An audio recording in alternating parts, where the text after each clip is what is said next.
Ilahing Hung ilahing Awiknamastu Purnama Sidam Awiknamastu silat mringguang jagat karana siram tondo kawisisaning bisana sono sinau ulang wilopo estu masil stantun lampahing Buddha jirantur tutur katelo tulo tulat mrelabden paradya menurusi tong upama prameng niskara karang gegya tumiyeng jaman purwa Wini suda traingkang dina madama pinardi tameng lalata mangkya tekap wasaraning Gupita tanun renggeng pralambang matumpa-tumpa marma panggeng panggung sang mrengkata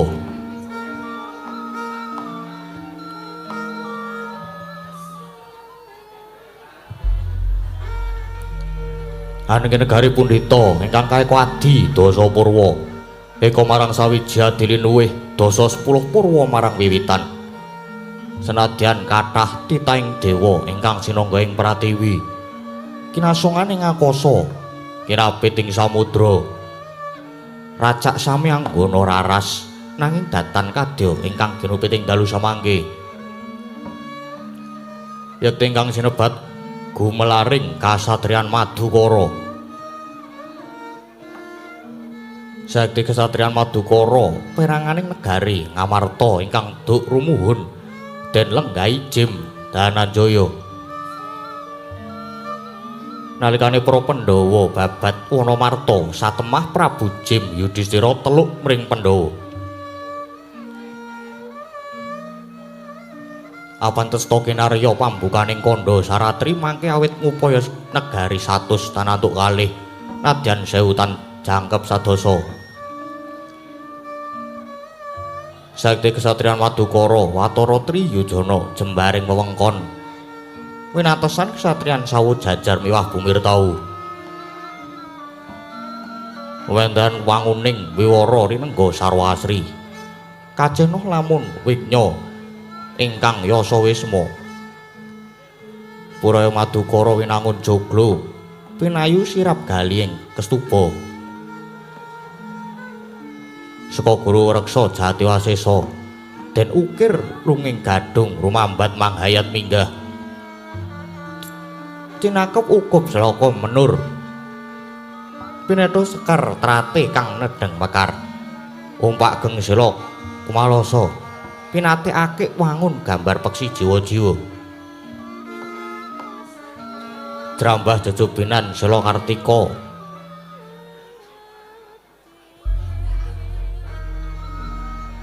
tinalasah sela kaca naratas prapting talundagan selam Kresna tatane nata miring tinunda-tunda lir candhi plataran jembar kinembon peparasren sesekaran nenggih kembang bakung tinunu pinggiring peci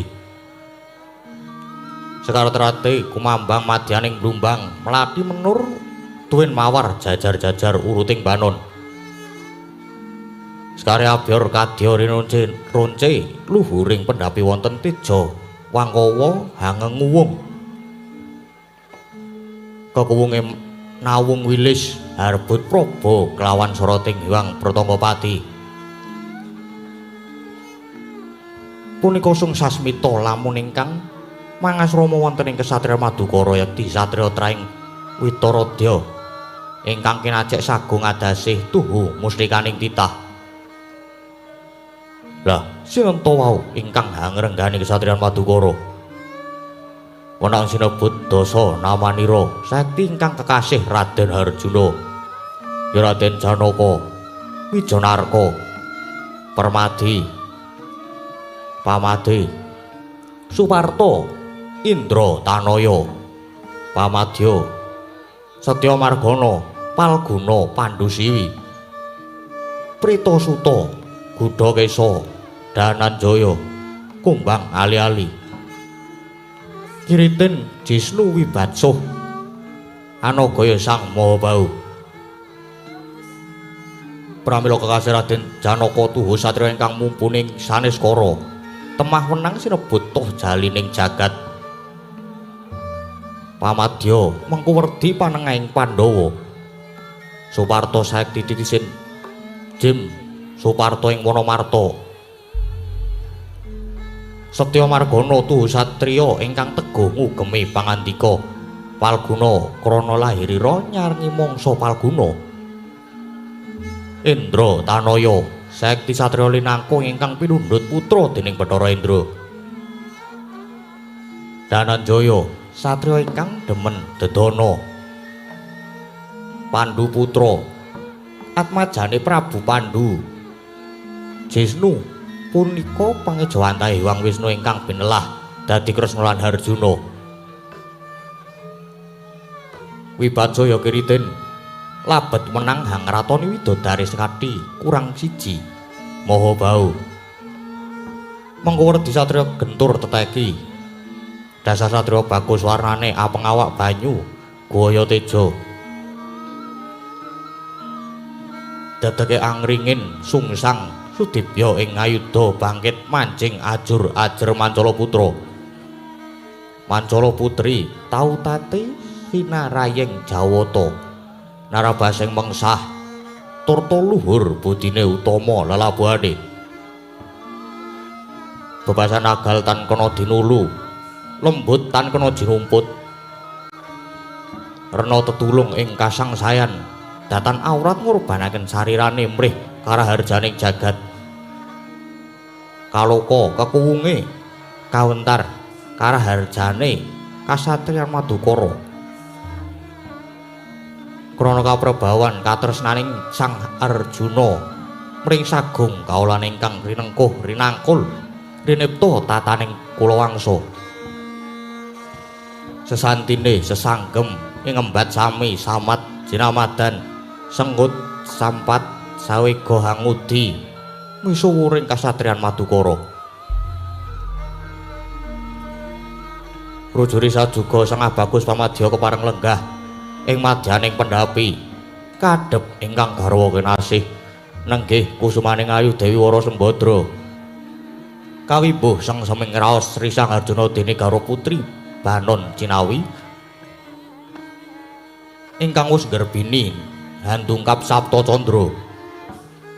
Parandene ing mangke sang pamadya maksih wonten gegembolaning raos krana pamintaning Sang Kusuma Dewi denira nyidam kaworan marmagya ngrawaken ingkang raka nata ngamarta Prabu Buntadewa nata Ndarawati Prabu Sri Bathara Kresna miwah ingkang raka nata Mandura Prabu Baladewa.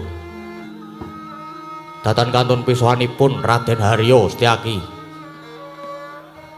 rewu sing samekta mangkono Sang Bagus kepareng inggalih arsa rukming daya dadya mangkono pangudas marening driya ingkang dereng kawiyasen lisan.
Sri Tinon ing pasewakan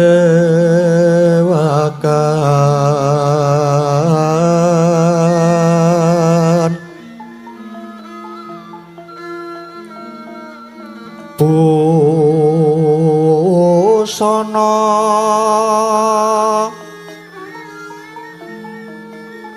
maneka warna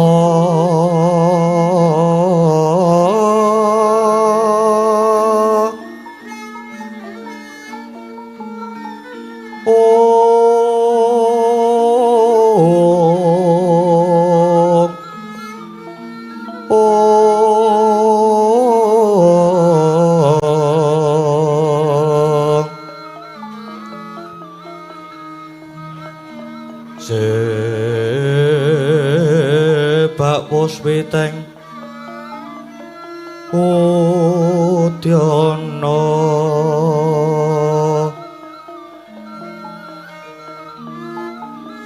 yang pancarasarwa rukma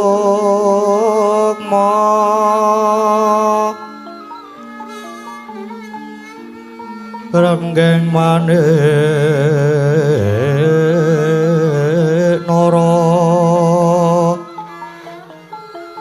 narata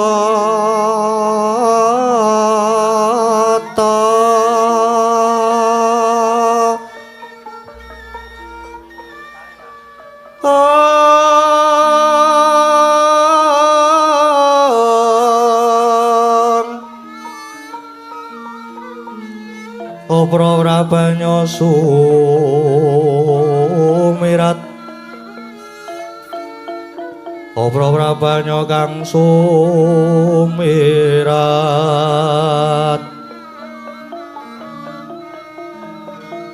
nyaring deca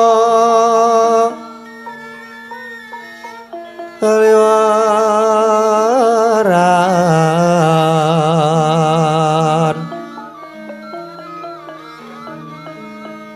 ler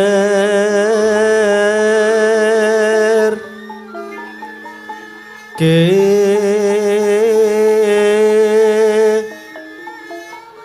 lace sireng dadet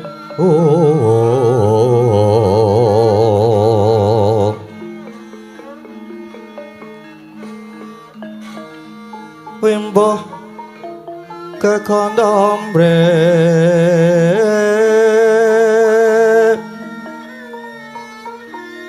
winggen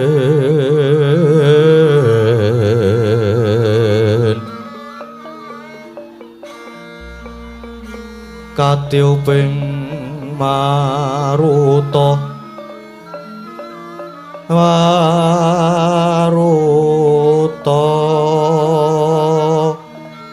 Wanda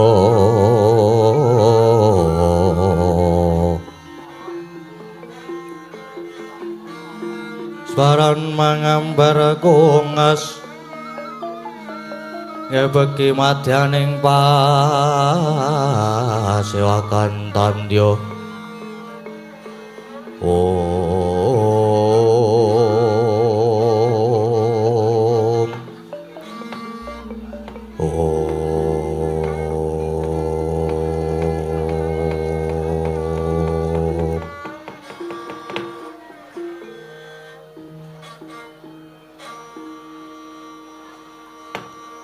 Duh Hyang Agung, mugi ngayomana dhateng dasat kawula. Koko Prabu Kunto, jimat pepundhen kula wonten ing Marcapada prapting delahan. Koko Prabu rawuh paduka kepareng ingkang rai ngaturaken pambagya panakrami tuwin sembah pangabekti kula mugi kunjuk wonten ngarsa paduka Koko Prabu. Kadangipun Kakang banget ing panarimaning pun Kakang ndadekke bong penggalihipun Kakang Yayi ora liwat astutinipun Kakang tumanduka marang sira Yayi Arjuna Nuwun kapundi ing mestaka paring pangestawanipun Koko Prabu mugi ndadosna jimat paripih Koko Prabu Ndorowati miwah Koko Prabu ing Mandura rawuh paduka keparenga ingkang rayi ngaturaken pambagya panakrami tuwin sembah pangabekti kula mugi kunjuk Koko Prabu ing Ndorowati saha Koko Prabu ing Mandura nyuwun sukma jagat mangadya linuwih. Ya Yayi, banget tak tampa ndadekke bombong penggalipun Kakang. Pangestunipun Kakang wae gage tampanana Yayi. Yayi Arjuna. Ngaturke pambagya lan pangabekti banget tak tampa ndadekke gumbiraning manahipun Kakang. Puja bratanipun Kakang tumrap marang Yayi Arjuna. Nuwun dahat kapundi Koko Prabu? Rawuhipun Koko Prabu tetiga persasat Jawata tetiga pukulan Bathara Darma Sang Hyang Wisnu miwah Sang Hyang Brahma ingkang nedya maluya bumi jer inggih namung paduka ingkang pinangka dados surya pepat jaring manah kula Koko Prabu. Arjuna pitaya bilih rawuh paduka badhe anjalari padhang ing swasana kesatriyan Madukara. Koko Prabu jagat dewa Bathara persasat lumaku ing wanci panglong kepapak obor sewu muga rawuh Koko Prabu Puntadewa Kakang Prabu Kresna lan Kakang Prabu Baladewa bisa mahanani katentreman. Yayi Arjuna lan sira Yayi Sembadra pun Kakang melu bombong dene ora suwe maneh sira bakal momong putra ya wa ing katresnanira ingkang kinandhut dening garwanira Yayi Wara Sembadra sawijining kebungan gedhe dene Si Adi pinercaya dening Hyang Agung minangka lestarining tumuwuh. Yayi duh adiku syukur mangayu bagya sekedhi jumurung ora ngilangake kekudanganing Swargirama Prabu Basudewa saka panduganipun Kakang ya bakal wiyose putramu mengkone persasat bisa anyembuh kasuwargane Kanjeng Rama Prabu Basudewa. Pun Kakang melu bungah Yayi. Yo Yayi Arjuna semono uga pun Kakang ing Mandura gedhe pangarep-arepipun Kakang wiwit daup ping Si Adi nalika semana sira Yayi ndak pondhong Bratajayana ing tangan tengen Permadi ing tangan kiwa mubeng ana alun-alun Ndwarawati kanthi pangebang-ebang besok enggala darbe turun ingkang sembada junjung darah Mandura. Mula bareng pun Kakang mireng pawarta yen to diajeng Sembadra bakal babaran banjur semengko praptaning pun Kakang ana ing Madukara. Senadyan bebasan ora bisa udu barang kang katon nanging udu panemu saora-orane donga pamuji supaya lahire jejabang ing besuke wilujeng sabe tanpa gethek cacat tanpa ciri ya lahir ya batine. Inggih Koko Prabu saestu ngaturaken gunging panuwun ingkang tanpa upami. Iya Koko Prabu, muga kabeh dawuhmu bisa anetes. Yayi Arjuna lan siya Yayi Sembadra ya mung ngene Yayi marmaning pun Kakang iki daya-daya prapta krana kodheng sotaninggalih ora liya muhung aturira Yayi Arjuna nalika semana yaiku pemintane garwanira ingkang ngidam kaworan samangsa tumapak ing upacara Sapta Candra kandhutane Yayi Bratajaya kepengin siniram dening Yayi Panenggak ya Werkudara mongko kaya kang wis sira sumurupi Dimas Arya Sena kalenggan iki malah mentar murca saka praja Watara Samadyawarsa. Mongko nganti tekan saiki durung ana pawartane Yayi Handra ingkang Puspitarung kasiliring samirana mrik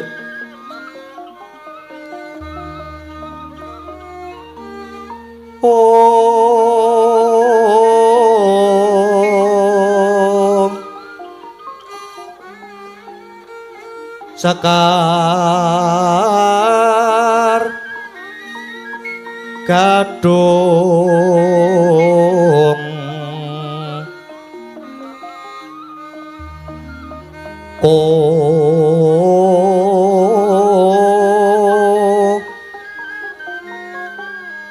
ngas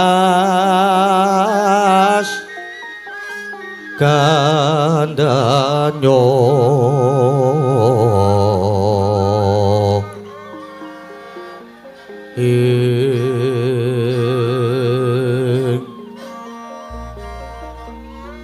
maweh raras ratnaning driya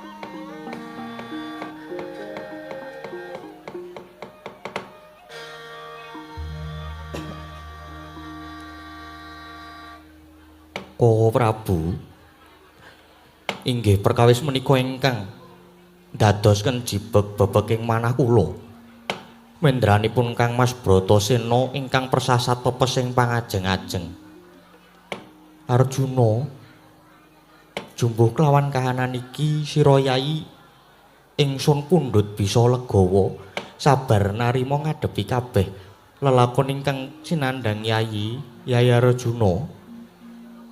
Inggih, Koko Prabu Ndarawati, kula nyuwun dawuh Janaka. Panjaluke Wara Sembadra ingkang mengkono mau, ayo nganti ngribeti rasamu gedene nuwuhake durgamaning Tyasira Yai. Merga seka pengrasanipun Kakang panjaluk kang aneh tumrap kang lagi wewek waja iku tuwuh saka moganing jejabang. Merga ngene. Yuswane jejabang ingkang Naga Garba wis ngancik Sapta Candra mono kena diarani Sungsang Bawana Bale. Ingkang werdine wis sawega sangkep bakal weruh padang hawa.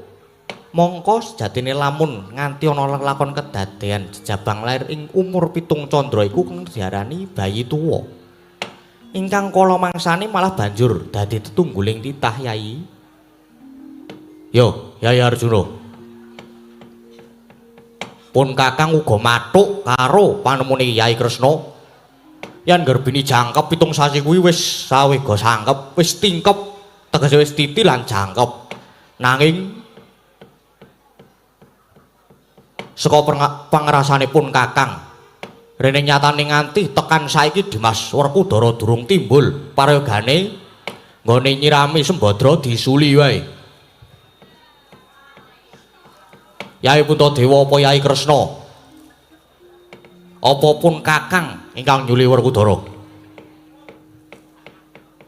Koko Prabu sing gedhe pangapuramu yen tanggane nyirami aku kudu disuli, aku ora bisa nglakoni. Lho. Sebab apa kowe ora bisa nglakoni, Sembadra? Kakang, sadurunge aku matur nanging aja nganti salahing panampa. Awit nalika semana aku meminta marang Sing Hyang Agung kanthi nglakoni semedi jroning alam ning-ning. Wow, gawang-gawang katon sumunar cahyane Raden Werkudara kaya bisa madangi jagat iki. Ya wiwit dina iki ora ana ingkang tak impi, tak idam-idamake. nggonku ngandhut 7 sasi iki kejaba mung siniraman dening Raden Bratasena. Kuwi Kakang Prabu. Jagat Dewa Bathara. Yen ngono, apa bener yen to murtane Dimas Bratasena iki ana sambung rapete karo sasmitane Hyang Agung kang tinampa Sembadra? Jarawa, apa si Adi wis budidaya murcane Sena? Koko Prabu, estunipun kula sampun utusan Kakang Semar supados ngupadi jengkaripun Kakang Mas, nanging ngantos engga wekdal mangke dereng wonten pawartosipun. Krana Kakang Semar malah ugi dereng wangsul Koko Prabu. Senadyan pun punta ugi sampun tepung gelang anggen kula nyebar wadya. Angluru pernaipun parandene cabar tanpa karya Koko Prabu. Koko Prabu ing Mandura tuwin Dwarawati. Wah, ladalah. Yai Kresna iki piye? Mongko upama perkara iki yen nganti Yai Sena ora enggal kondur, banjur kepiye lelakone adimu sakloro niki? Koko Prabu. Yai Bratasena menika satriyane negari ingkang kedah gadah jejiban ingkang awrat. Inggih menika rumeksa rahayuning nusa bangsa lan negari, minggahipun dhateng katentremaning bawana. Makartining satriya ingkang tansah ngadepi dhateng owaging siripun kawontenan kala wau saged sembada menawi tansah angulir budi angudi undhak ing seserban anggayuh wuwuhing kawruh. Lelampanipun Dimas Bratasena ingkang kawuri kula kinten menika ugi saged kinarya ancer-ancer. Rikala Yai Sena ngeblas tanpa pamit lajeng manjing samudra. Sinten ingkang andugi bilih lelampan menika jebul tuwuh kanugrahan nampi kawruh kasampurnan sangkan paraning dumadi saking Sang Mruping Marbuting Rat. Inggih Sang Dewa Ruci. Pramila Kresna pitados sawetahipun bilih makartinipun Dimas Aryasena nilar praja tanpa pepoyan kala wau tartemtu boten wonten sambet rapetipun kaliyan kawontenan bawana. Samboten-botenipun Yai Sena gadah gegebengan lan gegayuhan ingkang sinandi. Pramila Koko Prabu, kula lan paduka menika namung menang meminta mugi timbuling Nyai Werkudara ing benjang saged anjalari jayaning Rat Pramudita Koko Prabu. Sigra-sigra yen mramana ganca sigra ngraketa nawang sesangka.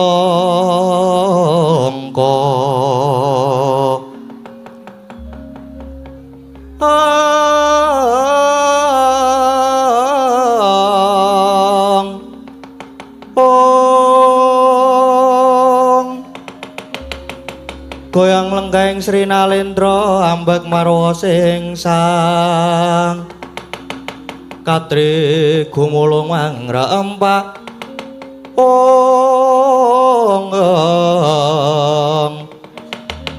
katri gumulung mangrempahing waja gurda gurureka giri-giri gurda gurureka giri-giri gumregut magut mangajab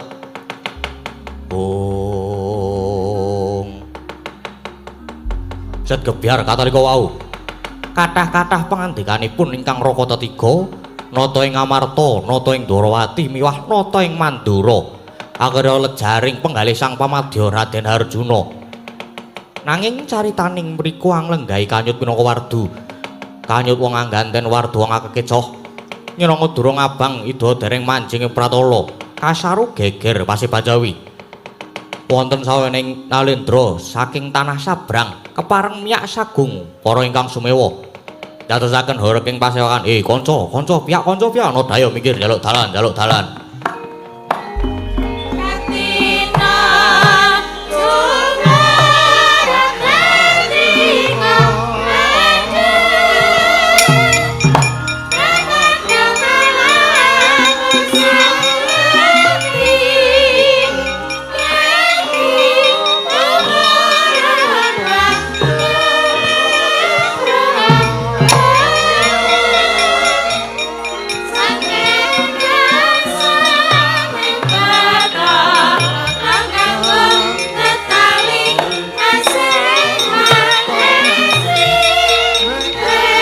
nuwun.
Sinong mati jagat kinari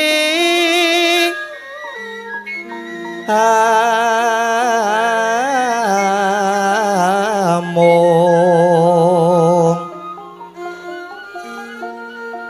mbak lumembak ombak ing samudra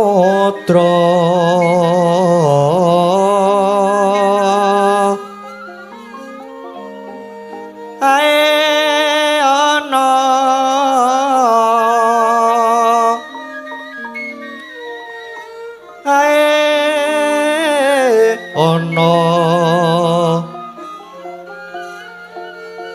bale lumut ambek kanggeng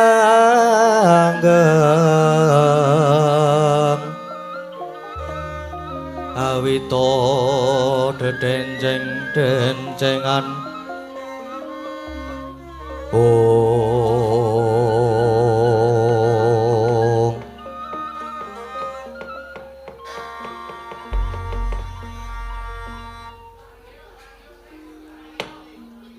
mangke rumiyin Kisana ingkang nembe rawuh sadereng lan sasampunipun kepareng kula ngaturaken pambagya panakrami sami manggih karaharjan Kisana nunamit pasang Kalimantabe jinebatna ing lodone dumawaing tawang tuwang inggih Raden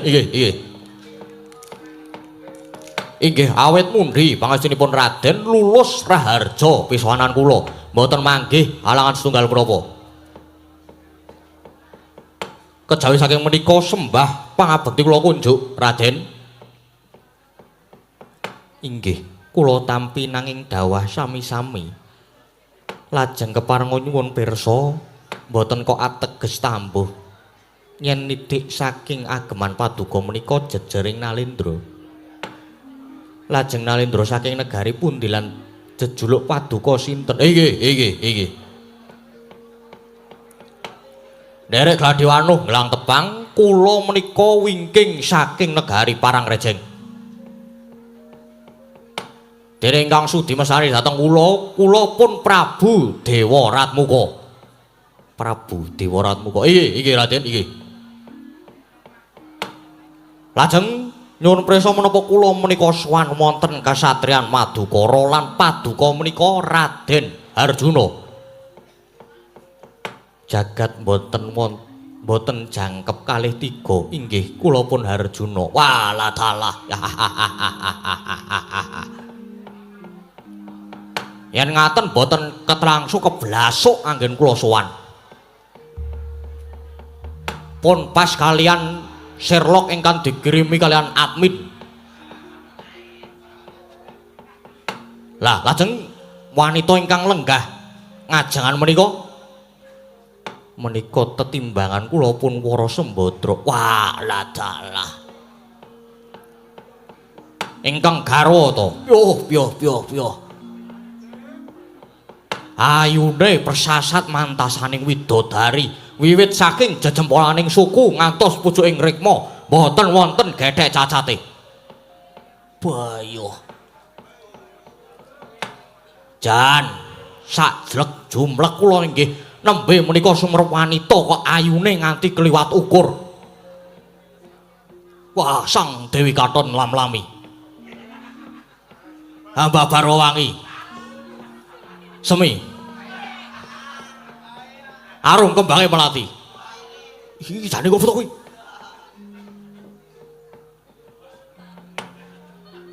Margi panggenan kula menika nggih kathah wanita, kathah sanget. Nanging werni-werni. Wonten ingkang saking wingking menika ketingalipun wangun. Kados gitar Spanyol menika. Wah,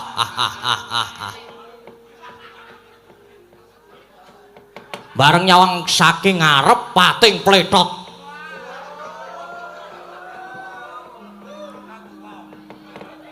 Mboten malih ingkang pakulitanipun kuning nemu giring, rupane ya ayu.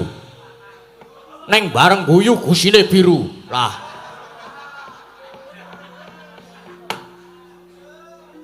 Menika Raden. Nanging nuwun sewu. Padhanipun menika king menapa Raden kok abuh. Menika mboten abuh. Lho. Lajeng lah kok mlentung kados ngaten menika? Ditutup tawon Arjuna, ditutup tawon. Mboten menika nembe wewek waja jangkep pitung candra. Wah, ladalah. Oh, gerbini. Meteng to, meteng. Layak to layak kok ayune. Wah. Pancen wong kene lagi meteng ayune. Wah, malah saya ayu. Inggih. Lajeng esmu sumengko pengawak Bajra wonten wigatos sing karsa menapa Sang Prabu Dewaratmuka. Nggih. Bilih sampun kepareng matur nanging saderengipun kepareng ngaturaken Kebasiti Sekul binuntel ron kalapa. Apuranto mbok bilih wonten lepat atur kula mangke. Inggih. Kasirnakna Raswigih ringa-rina. Nggih, ngesaken dawuh. Waleh-waleh menapa Raden? Sowan kula menika sejatosipun namung dapur kautus kalian ratu sesembahan kula saking negari Tanjung Anom ingkang jejuluk Prabu Angka Wijaya. Mangke riyin paduka menika jejering Nalendra nanging kok dipun utus menapa paduka menika Nalendra telukan. Oh, sanes. Kula sanes Nalendra telukan. Inggih, namung kala mangsanipun sok asok bulu bekti lan glondhong pangareng-areng. Menika sami kemawon paduka badhe ngendika ratu telukan sajaipun namung ningsem. Wah, inggih. Kula menika pancen ratu ingkang isinan. Kula menika pemalu, Raden.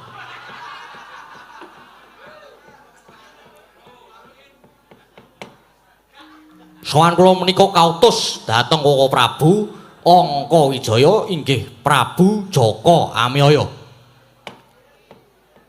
Supados ngaturaken nawala kunjuk wonten ngarsa paduka. Pramila monggo kula aturi nampi Raden. Mulatmara Sang Harjuna esmunya kang kamanungsanira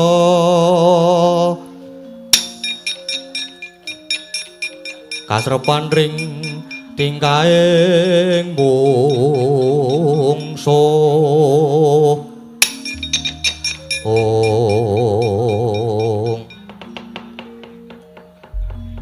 Koko Prabu menika kados pundi malah wonten babak anglenipun